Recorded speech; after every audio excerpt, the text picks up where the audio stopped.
매일경제신문. 중국의 도전은 멀었다고 확신했다. 오바마 왜 오판했나? 본 기사의 내용은 매일경제신문의 이향휘 기자의 기사 내용입니다. 솔로몬 스토어의 신연기입니다.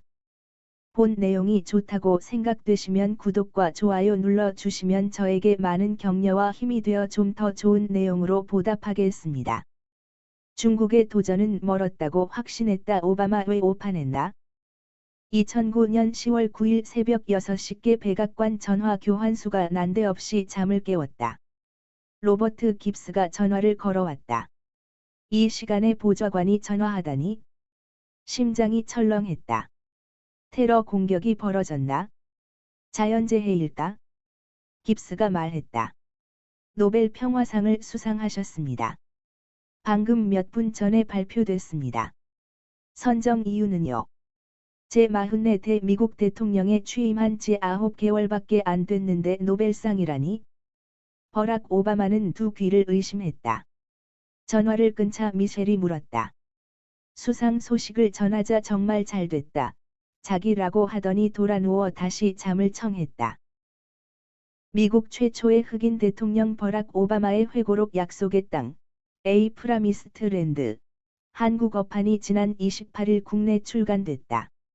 미국에선 이미 지난해 11월 출간된 책이다. 2017년 임기 8년을 마친 오바마는 퇴임 직후부터 회고록을 쓰기 시작했다. 이 모든 이야기를 500쪽 안에 담을 수 있을 줄 알았다. 1년이면 다 쓸 거라 예상했다. 하지만 그는 하고 싶은 말이 너무 많았다.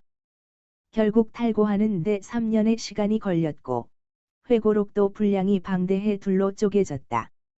하와이에서 보낸 유년 시절과 첫눈에 반한 미셸과의 결혼, 초기 정치 여정과 2008년 금융위기 속에서 당선, 그도 깜짝 놀란 노벨 평화상 수상, 2011년 5월 오사마 빈 라덴 사살 작전까지가 한 권의 내용이다.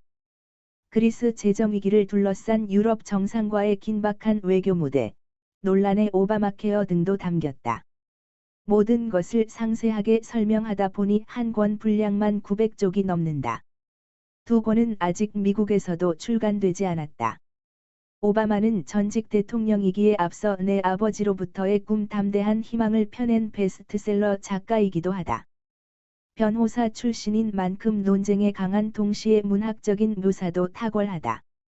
백안관에서의 8년을 1분짜리 야외 출퇴근길이라고 규정하면서 책은 시작한다. 책 제목 약속의 땅은 마틴 루서 킹 목사의 연설을 연상시킨다. 이 책은 오바마의 사적인 삶보다 공적인 삶에 초점을 두었다. 재미는 덜한 대신 사료적 가치는 뛰어나다. 시시각각 변하는 세계 정치 경제 무대에서 미국 대통령이 어떤 생각과 판단으로 결정을 내렸는지를 알 수 있기 때문이다.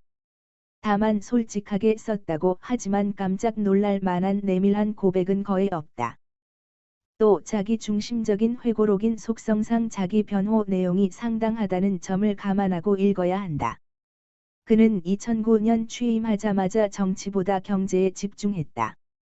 제2의 대공황을 막아야 한다는 사명감이 그의 어깨를 짓눌렀다. 실업률은 10%를 향해 가고 있었다. 7천억 달러대의 경기부양책에 서명하고 불구덩이에 갇힌 월가 투자은행들을 구출했다. 하지만 월가는 적반하장의 태도였다.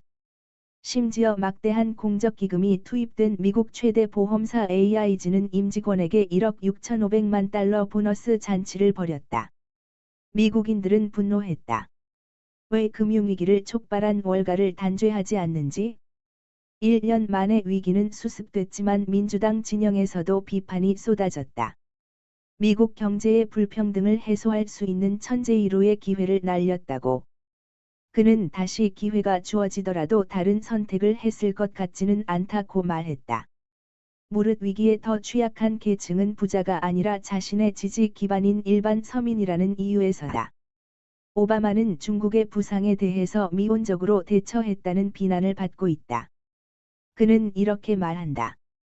세계 경제가 신라 같은 목숨을 간신히 부지하고 있는 터라 언제 어떻게 조치를 취하는 것이 최선인지를 고려해야 했다. 무역전쟁을 벌여 세계를 불황에 빠뜨리고 노동자들에게 피해를 입힐 수는 없었다. 실제 2008년 월가에서 시작된 금융위기는 2010년 그리스 재정위기로까지 이어지며 세계 경제를 뒤흔들었다. 오바마는 중국의 부상을 그리 심각하게 생각하지 않은 듯하다. 2009년 4월 런던에서 열린 주요 20개국 G20 정상회의에 참석한 그는 이렇게 회고한다. 중국 대표단의 처신을 보니 중국은 몇십 년 후에나 미국에 도전할 수 있을 거라는 확신이 들었다. 그런 일이 있다면 필시 미국의 전략적 실수 때문일 듯했다. 후진타오 당시 중국 주석에 대해선 지루하다고 혹평했다. 주제가 무엇이든 그는 미리 준비한 두꺼운 메모를 읽었다. 시간을 절약하기 위해 그냥 문서를 교환하고 서로 시간 날 때 읽어보는 게 어떻겠냐고 제안하고픈 유혹을 느낀 적도 한두 번이 아니었다. 오히려 원자바오 당시 총리에 대해선 위기를 상세히 파악하고 있었다고 평가했다. 미중 무역 협상을 시장 좌판에서 달고기값을 흥정하는 듯한 느낌이었다고 수뢰한 대목도 눈에 띈다. 중국의 보복 조치를 시사하자 원 총리가 중국이 더 구매하길 바라는 미국 제품의 목록을 달라고 했다는 것이다. 한국에 대해선 언급한 내용이 거의 없다. 다만 반기문 당시 유엔 사무총장에 대해선 기계적 형식주의로 외교에 접근하는 그의 태도는 전임자 코피 아난의 세련된 카리스마와는 극명히 대조됐다며 활기는 없었지만 나는 반 총장을 좋아하고 존경했다. 그는 정직하고 직설적이었으며 못 말릴 정도로 긍정적이었다고 썼다. 본 내용이 좋다고 생각되시면 구독과 좋아요 눌러주시면 저에게 많은 격려와 힘이 되어 좀 더 좋은 내용으로 보답하겠습니다. 감사합니다. 솔로몬 스토어의 신현기입니다.